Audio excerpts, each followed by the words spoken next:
Hi everybody, welcome back to Sharon from Vivid Days. In today's video, we are going to be showing how I created this piece in acrylics.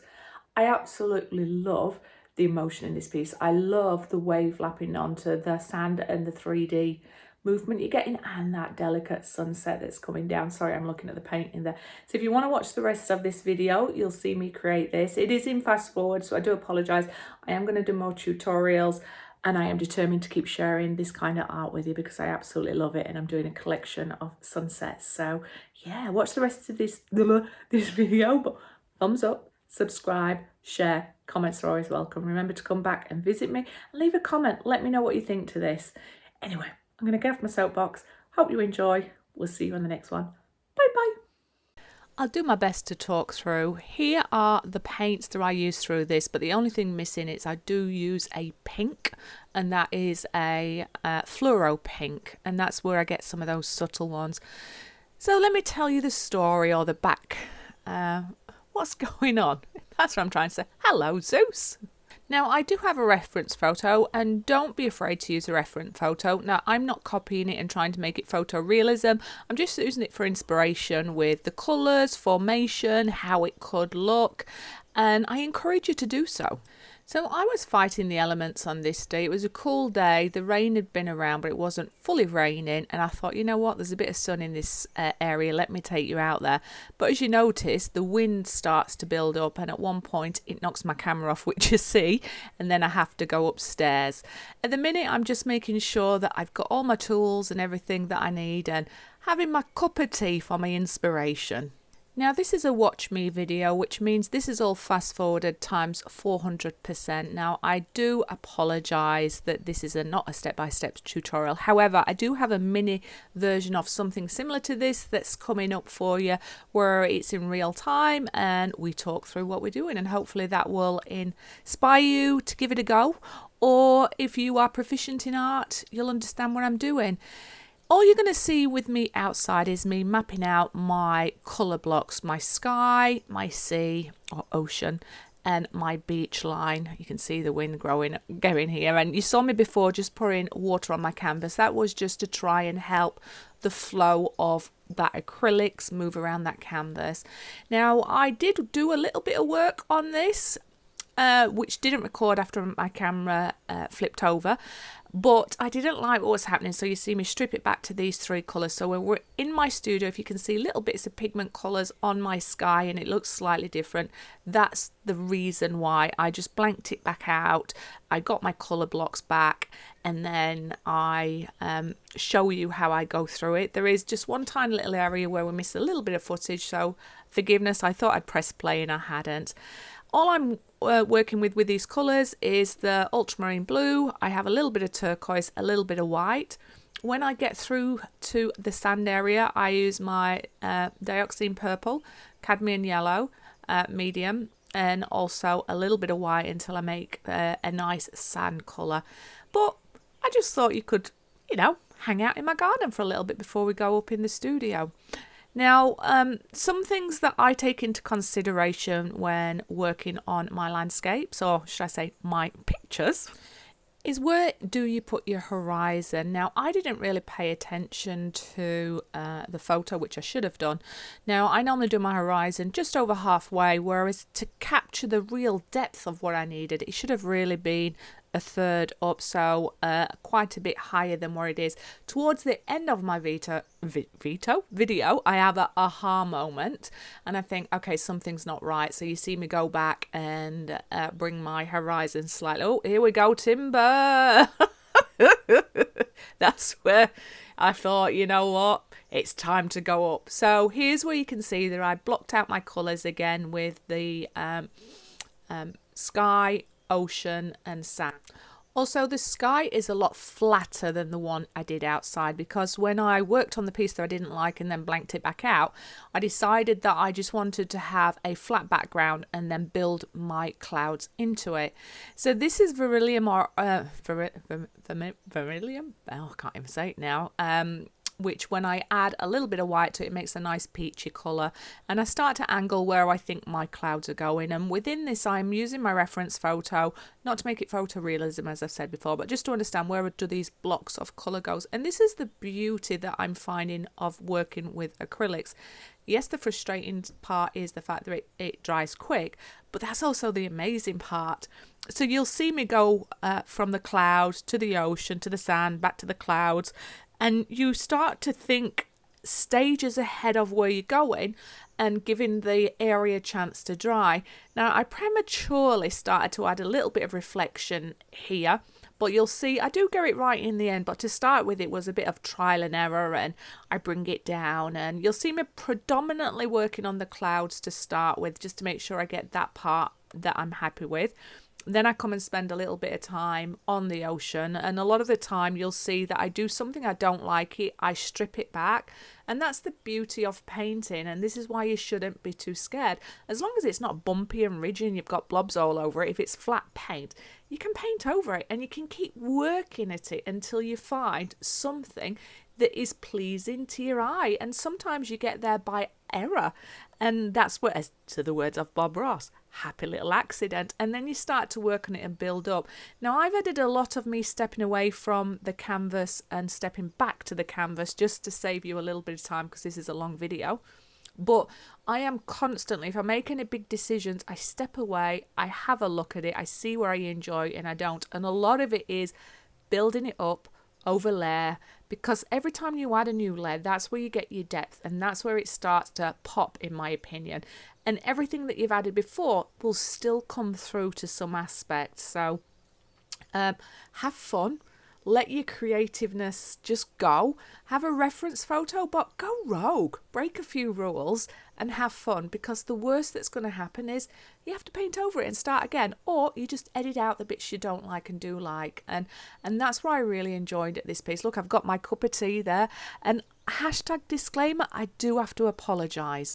You might say, Sharon, why are you apologising? Well, when I really connect with something I'm doing and I'm enjoying learning something new, I went to bed dreaming of this. So I literally rolled out of bed. I've got my PJs on.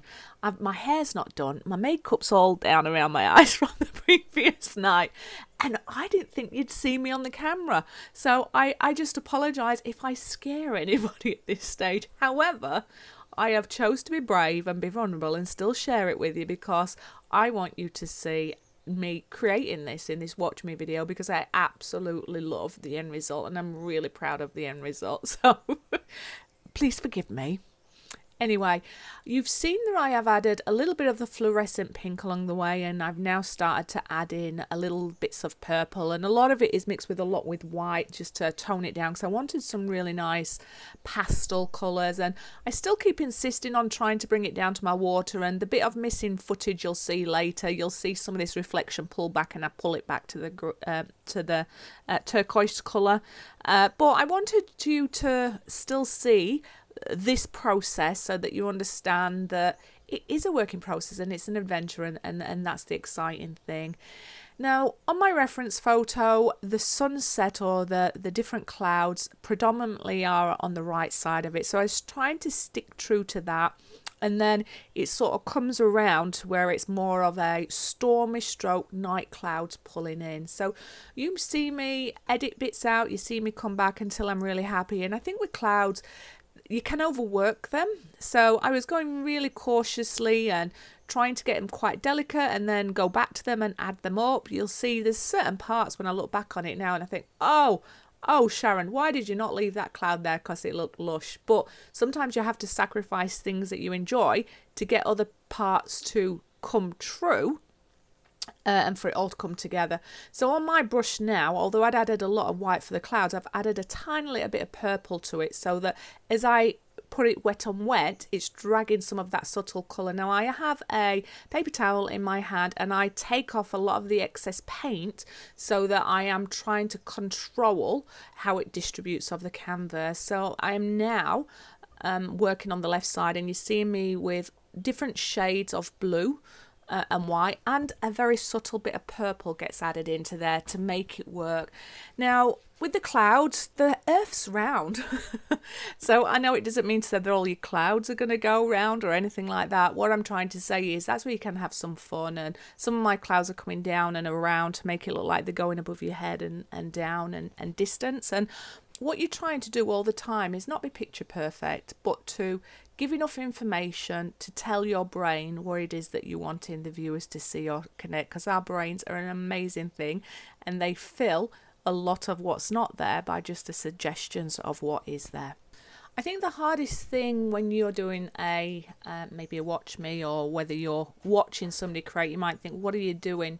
Now, each stage you're doing is going to add value, and I'm thinking ahead. The only thing is you can't know what's in my head, and so it might get confusing, but you do start to see it come to life, the sky, over time, and especially when I get my horizon line right. And all the time when you're adding these layers, you're trying to get, when you do your blocks of colour, I'm finding that helps you with the overall picture because you know what you're working with space wise.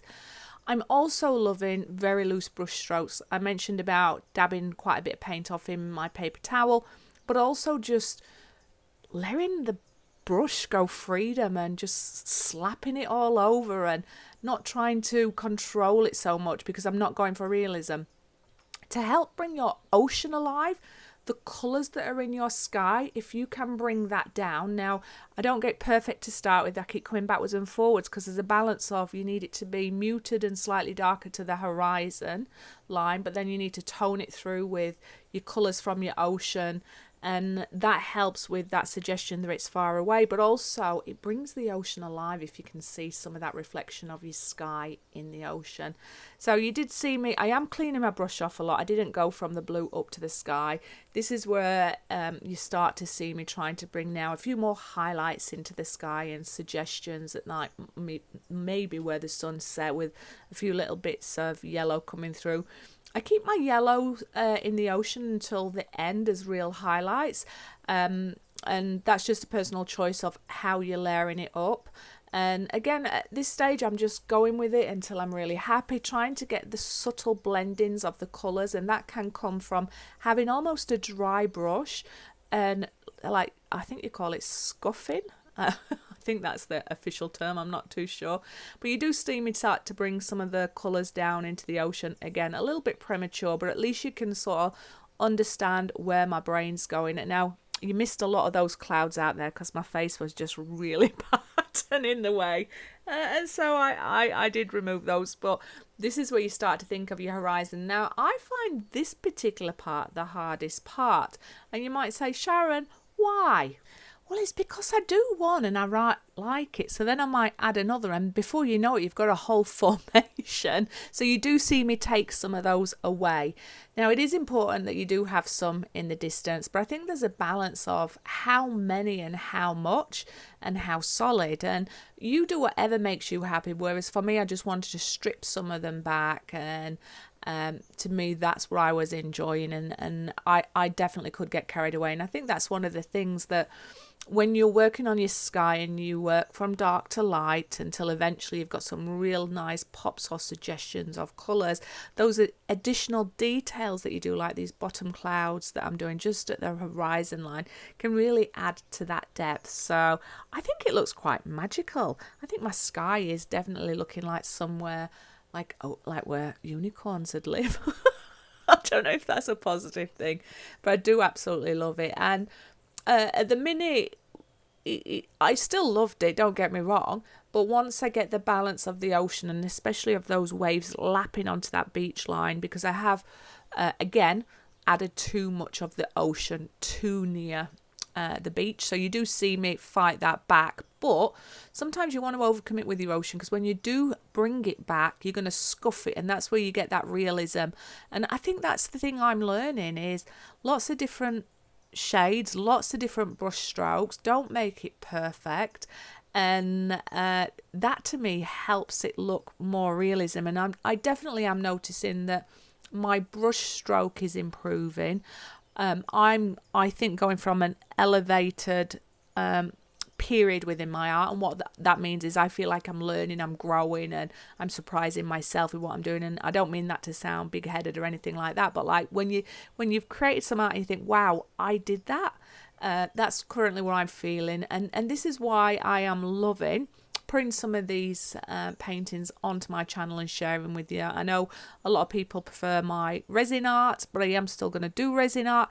But my passion is brushwork, and I want to keep sharing it with you. And it might not draw in the crowds, but I do sell a lot of it. I do enjoy creating some things of it, and I want to diversify my audience. And resin is beautiful, but it's sticky mess. It is a chemical. I love it, but I also hate it, and I just want to mix it up for me. So thank you for people who are watching all of the different types of art I share with you, and hopefully you may be encouraged to pick up some brush. And if I have encouraged you and you're giving it a go and you're surprising yourself, let me know. I'd love to hear from you.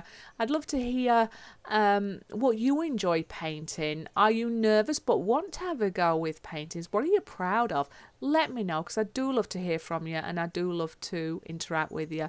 So this is where there's that missing bit of footage where I thought it was filming, but it wasn't. But you're not really going to miss out on too much. You saw me go rogue and add more clouds in the horizon, which I pull back again. You saw me go rogue and add more colour into the ocean, which I pull back again. You're starting to see me now focus more on the ocean. I do come back and finalise my clouds and make them make more sense to me. But at the minute, it's more going to be bringing that ocean alive, then going back and finishing the cloud, and then starting to work on the foreground. So you see me drawing, what am I trying to say here? I love oceans because of the tricks you can play with your mind. Now, I draw in some waves which I don't like, which I pull back, but just the act of putting a darker line into where is your ocean can trick the mind to thinking that's where there's a wave in the distance. It just blows my mind, but I love it. Anyway, I am pulling back those waves. I didn't like where they were. They were too big to say they were so far back. So I just start to block them out with the colours from the sky again, and then come in, because I want come into the foreground. I should finish your sentence, Sharon, because I want most of the wave action to be towards the front near the shore, because that's going to then help with that feeling of there being a lot of depth into it. Anyway, I start with where the wave is rolling, pulling back some of that turquoise. Where it comes out of the water, you're always going to get your deepest or darkest area there. I come and add a little bit of the light at the top, and I don't get them right first time. It's just at the minute it's a suggestion of where they're going to be. So at the minute you're starting to see me work on the composition, and I'm trying to get it so that the angle of the waves are going to make sense with the overall composition, bringing back enough of that turquoise and different shades of it just to make it you help understand that that is the ocean. I do come back and add more of the sunset once I'm happy with where the waves are. Always remembering your sides. And you'll see me go from dark to light to dark, and it's just like I'm doing a dance with the paints until I get it so that it looks right for where I want it to be. Once I get the waves where I'm happy, then I start to understand the direction that this piece is going in, and then for me it's just a matter of then fine-tuning it so it looks correct from a size point of view, or the piece is making more sense. And I do with my ocean, although I wanted it to be fairly tranquil to the left side, you see me come in and add waves. You see me take those waves back where I'm not happy with. You see me spend a lot of time coming backwards forward with the different shades of turquoise, and again that's just to help it look like there's a bit of movement in there. And I do add a muted colour between the turquoise and the blue, and then bring the clouds back in there as well. So I've more or less took all that sunset away now, haven't I? So I'm starting to think of the foreground, and I originally think that this is where there's going to be a big wave crashing, and that's why I'm highlighting it a lot. And then I realised that I want to bring some of the sand into there. I wasn't too sure whether I was going to have a churning sand or whether it was just going to look like it's almost transparent, the water there as it's lapping onto the beach. This is the area where you start to see me adding some more waves in there, and I end up not liking them, so I pull them back. And again, this is just a testament to the fact that have a go, stand back. If it doesn't make sense, edit it out, and keep going until you get it right. And that's why I've chose to leave this particular thing in, because I think it's important for people to understand. Sometimes it doesn't make sense. Sometimes it ruins perspective. Sometimes you can add too much detail and it detracts from it. And that's all I'm currently doing at the minute, is trying to balance, okay, where do my waves make sense for me? Where am I happy with them? And then I'm going to start to come in and focus on how that sunset will look at it. Where would the tones in the ocean be? And then I really start to shift my focus to the front area. The bruise for the ocean, can't speak, can I? The only colours I'm using in the ocean, other than the reflections from the sun, is ultramarine, the turquoise and the white. To get the muted colour, I add a little bit of turquoise with a dab of blue and a little bit of white until I get the right tone to transition between the dark to the light. And when I do my horizon, you'll see it a bit closer up later, it'll be the ultramarine neat to the left and the purple, dioxine purple, to the right.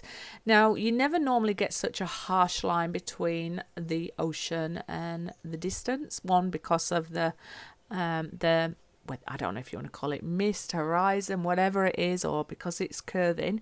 When I come back and add more to my clouds, I sort of soften it a little bit. But at the same time, those hard edges of the horizon, if you can manipulate it in a way which you'll see me do, helps you with that illusion that it is around there. So with my ocean at the minute, I'm just adding different tones, keeping my brush stroke loose to try and make it look like movement. I keep going back and forward until I'm happy and that there's a blending of colours there. And this is where I left it. Now, all I have done at this point is where those lines are, it was the dioxide purple, the cadmium yellow and the white, and I put where I feel those waves lapping on the ocean are going to be. So apologies that it didn't film that. Now with a very, very dry brush with the dark colour on, I scuffed it into the ocean. So it's a blending of where the ocean meets. Now, one thing you didn't see as well, you can see me now, I'm dragging my brush very lightly forward with the lighter sand colour, and I also do it with a darker sand colour because I was experimenting, and this is the first time I've done this, and I'm super excited with the results that it gave me. That helped with the sense that that ocean had just been in and it's going out, because your sand isn't always perfect. You can see the crevices where the water's dragged it. So think about where you want your water to go.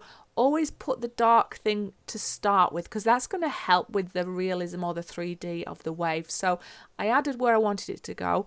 I scuffed it into the water, leaving gaps so you can see the turquoise. And now I've got a fairly dry brush with a very light sand colour, went over it again. And now I'm starting to slowly add white to there. And I'm being very restrained that I want you to be able to see a lot of that dark line underneath. I don't want it to go too far back, because that'll be a trick that your brain can fill. And if you've got the ocean that thin there, you're going to see the sand coming through. I'm adding a few more of those strokes, so I do it a little bit very lightly and then I brush it left and right. And you've just got to make sure that you get the balance right. Keep standing back, check you're happy. Leave a lot of blank space so that your brain fills that movement, but there has to be enough for you to go with the flow. But you always want that shade under your wave. The process is the same for them all. Start with a light sand colour, go over it, come back and add a little bit more white, and then eventually we'll go over it with a palette knife after we've blended in some of those sun colours. And I do the same with a third one as well. So it's kind of like rinse and repeat, but please stand back. Please keep looking at it. And also remember, you can always add. If you do mess up, you can take it off as well. It's just a bit more of a pain. So restraint at this time, kind of like clouds, knowing when to walk away. So work on this for a little bit, then I'll go back to the clouds, then I'll go back to the ocean, and then I'll come and finish this piece off. But I loved the movement that I got from this, and I think this is the time when I stood back and think, wow, I'm so impressed with that. And this back wave here was going to be the one that's probably got the most power in it. So I wanted to make sure that there was enough sand churning behind. So I spent a lot of time on this one, and you'll see I keep going back to it to make sure that you could see enough sand, you could see enough of the ocean in there. There was also different shades, there was different tones, and that sense of movement. And that's the one thing, you can't just do it in one layer and expect it to be the results that I get or that other people get. You've got to be willing to take the time to keep going back, to keep layering it, to keep tweaking it. And that's what takes, I think, that good painting to a great painting, in my opinion. And it's about standing back, having a little look. And then if you're really unsure, my hot tip for you today is take a photo and then have a look at it, because if you see something through a different lens, whether it be a camera, whether it be a screen, you see it through different eyes and you might not be so critical on yourself, or you might think, you know what, that doesn't work, or wow, that really works. All I'm doing now is adding different tones of the sand colour, and I'm hoping that that's going to help with that sense of movement. I'm checking that I've got the dark edge directly under where that foam is. I'm also paying a bit of attention to the foreground now, where some of those lines have disappeared, which helps you think that that ocean's been in and it's going back.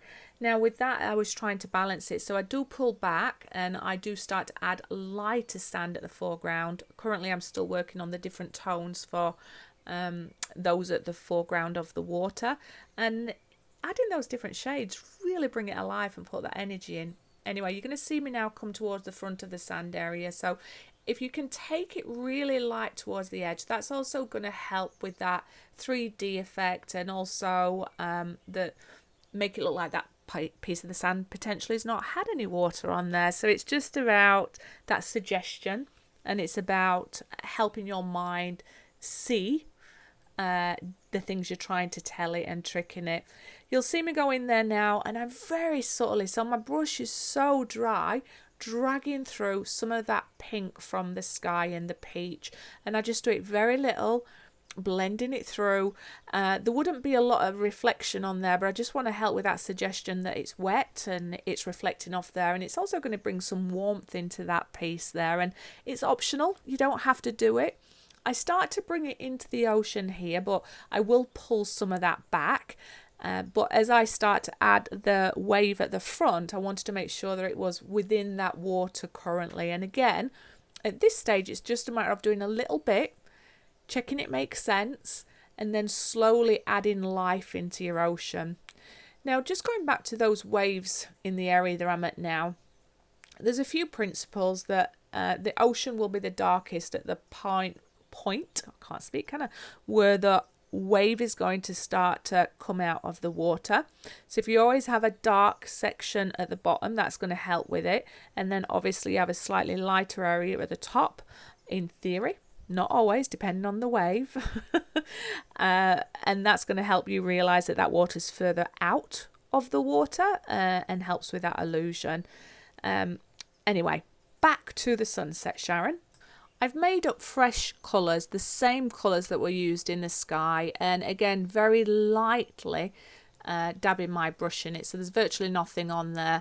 And again, I'm almost scuffing it onto the canvas with a dry brush, but just enough for it to cling to that colour. And the reason I like doing that is you'll get lighter and darker areas.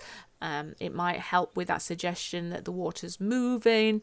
If I overcommit with anything, I just dab a little bit of water on my brush and blend it through. Now, in theory, I want to make sure that the base of the wave doesn't have anything directly connected to that, because that would be hidden a little bit. I don't think I'm articulating that well, but hopefully you know what I mean. And I just keep going backwards and forwards, and I start with the peach, the pink, I come through with the purple. I might bring back some more of the turquoise as we go in, and again I'm just dancing with the paint until I get a result that I'm happy with. And You need to be happy with it as the artist. I pay attention to my edges, although I do touch them up a little bit off camera to make sure that they are following through the edge and correct, because I can see at the minute they're not, but they do get there. I overcommitted with my pink, but I really love the fluoro pinks and the fluoro colours. They add so much vibrancy to the pieces. So what I did then was just add a little bit of water, and then that reduce the brightness of it, and I'm now coming through with the purple, and I think this is about now where I start to see those positive colours coming through in that ocean. I tried to keep most of the colour towards the back, the horizon. I definitely have the colours coming through the front, I mean you can see them, but they are going to be less vibrant nearer the beach than the back, and I want to keep it to the oh, look at that. When you start to add that yellow, I love it. It really starts to add some of that, I don't know, energy into that ocean.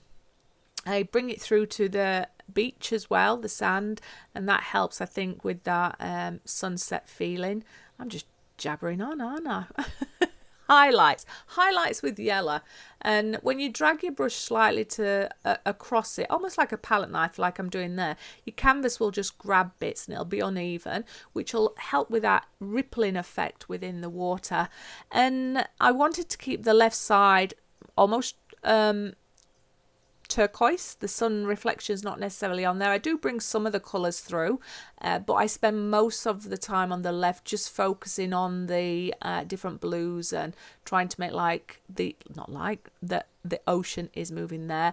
So I'm now coming back, and you're going to see me focus on those waves, and I'll go back and forward until I'm happy that there's enough of the dark, the light, and the perspective of where it is. I do build this one up to be a little bit more powerful, not a lot, it's just lapping onto the ocean, it's not a storm or anything, and then bringing it through with that highlight at the top. I keep the back waves fairly similar to where they are. I do add a few little bit more colour to it, but I don't want to add too much of the foam on those ones. That's really going to be just for the front wave and maybe the second one back. And this is where you'll start to see me now go backwards and forwards. This is where I'm really, every time I'm working on a section, a different section's catching my attention.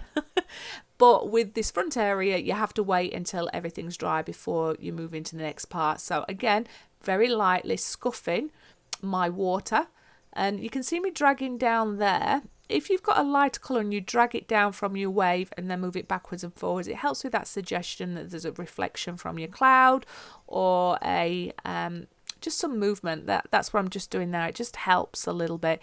And I go backwards and forwards with a little bit of the very light blue on my brush. You'll see me come back with the sand multiple times until I get the balance right.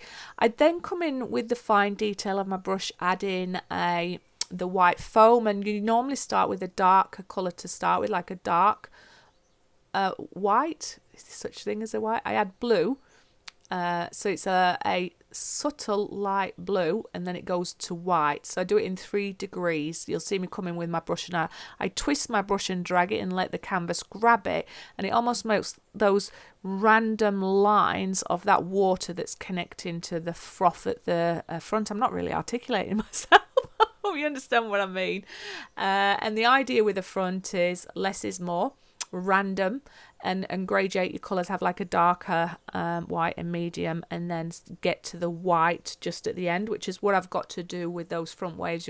When I come in with a palette knife, it's got a tiny little bit of blue to start with, but then it goes to just straight white, and then by having multiple shades of white, it gives you again that suggestion of realism and illusion, because when you're looking at foam, there'll be all different degrees of whites in there, and it adds with the depth.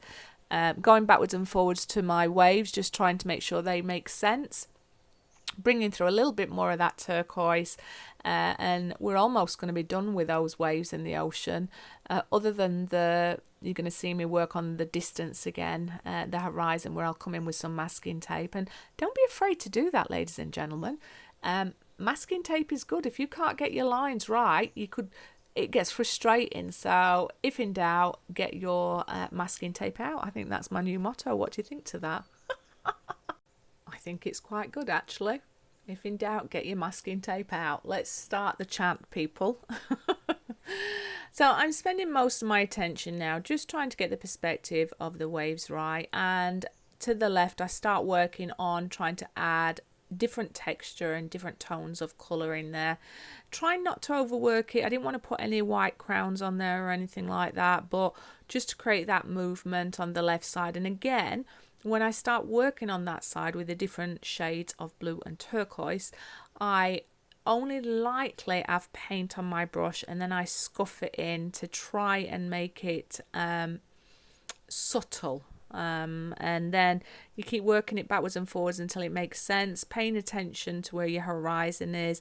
You might have a lot more lighter towards the front and very less towards the back, and I think that was the challenge for me, trying to get that balance right and then blending it through to where that sunset is so that that all made sense, and trying to restrain myself. So here is my masking tape. I get my ruler out to make sure it's the same, and you can see where it was so off my horizon, and a little bit of it being off can really throw it out. But I also wanted to, I didn't want to have to go back over my sky again if I messed it up. So I thought, right, masking tape, out you are.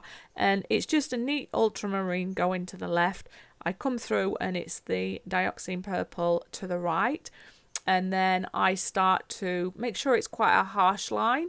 But then as I blend it through with those clouds again, and I start to bring the tones down into the ocean, that I think helps with that illusion of it being very, very, very distant.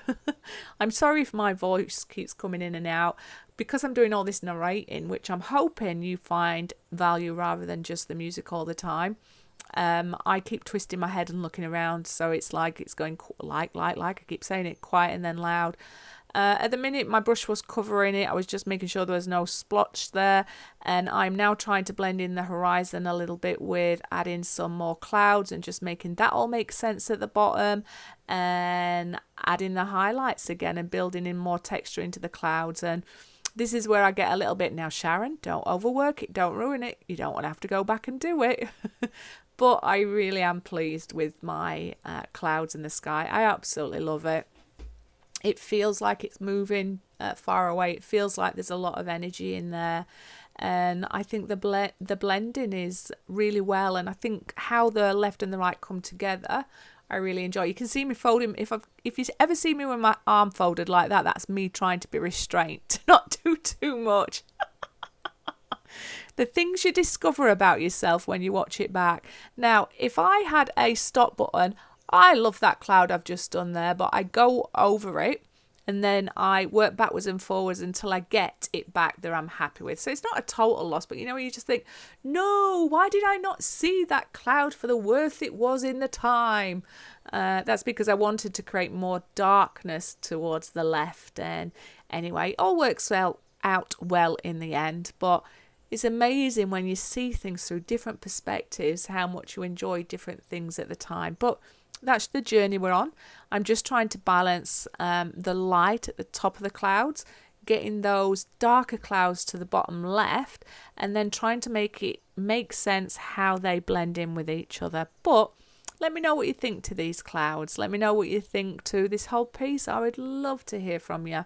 I really do like to hear it. And I apologise that I've not been able to respond to all comments. I will respond to them, I promise you.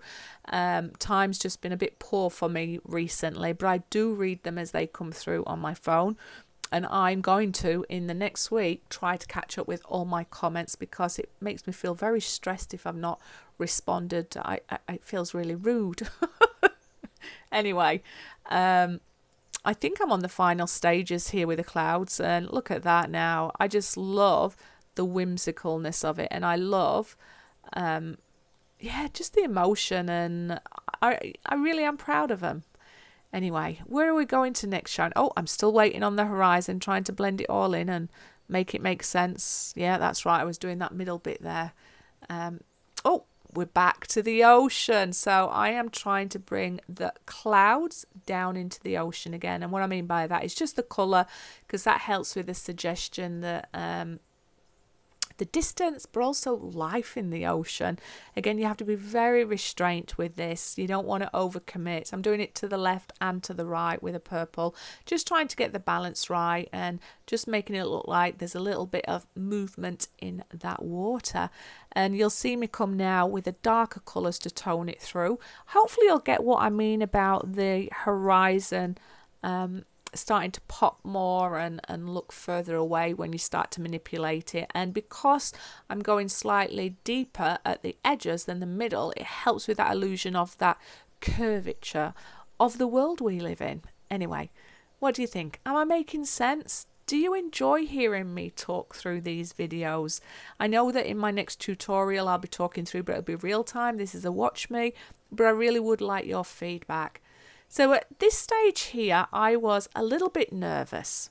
And the reason I was nervous is I didn't want to have to undo, or I didn't want to undo all the hard work and have to repaint over all these again. So when you're doing this stage, it is white with a dab of the blue in there. So you want it to be a very subtle blue for the low lights. And you just dab a little bit on it and you do it in a circular motion. Now go slowly, and what you're trying to do is by doing this circular motion, it's going to make it look like that ocean's rolling in on itself. And the reason you want to be restrained is I didn't want to fill in my gaps or anything like that. I wanted you to still see the highlight underneath, or the low light, the shadow. I still wanted you to see some of those other colours I'd got behind there, and I didn't want it to be a solid colour. So I come through all of the waves with that slightly blue white and let it dry, and then I work on my waves behind, and then I come back with just a little bit of white, pure white on top of it. So again, doing the circular motion, because that helps you then with that sense of movement. Now if you do overcommit and you cover too much of your shading, which I did, I came back and I added some more shadows underneath, and then just came back with some foam to go over the little bits of it.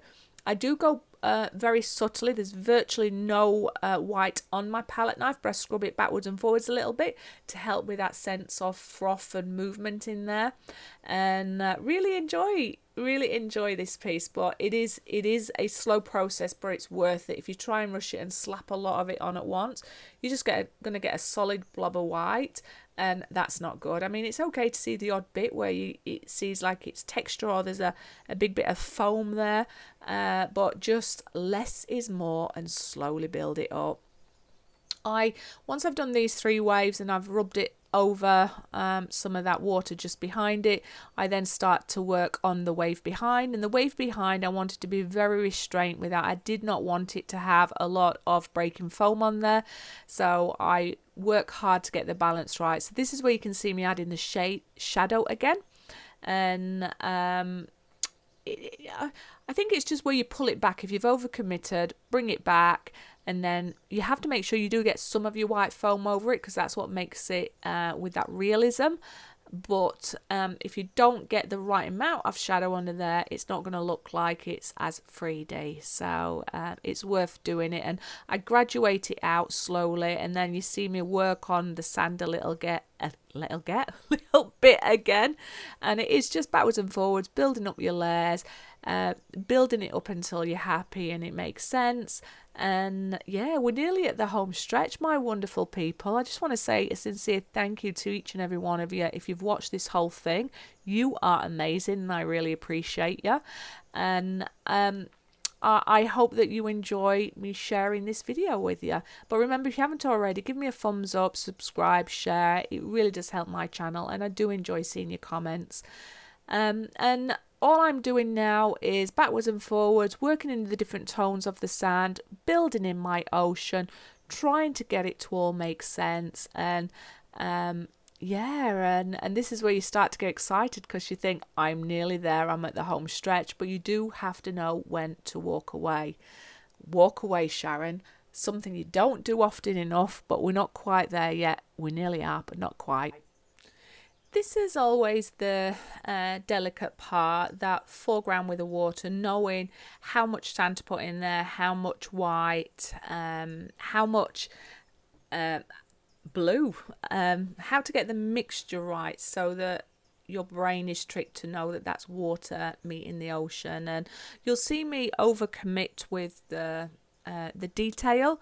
I bring it back a bit, but then I add more detail back in so it all makes sense for me. And it's just knowing when to stop, but have fun. I think I'm going to love you and leave you now, because I think I've talked you through most of my thought processes as we're going here. And I think I've got enough time to put a little bit of dodgy FM for you.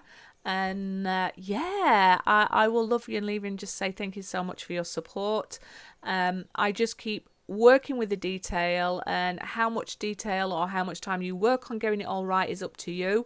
But this is you seeing my process. So make sure you do come back and visit me. I'm going to have a step-by-step tutorial very soon on a smaller piece. And I might start doing a couple of these in my lives when I do them. Anyway, speak to you later. Until then, Sharon's Dodgy FM. Bye bye.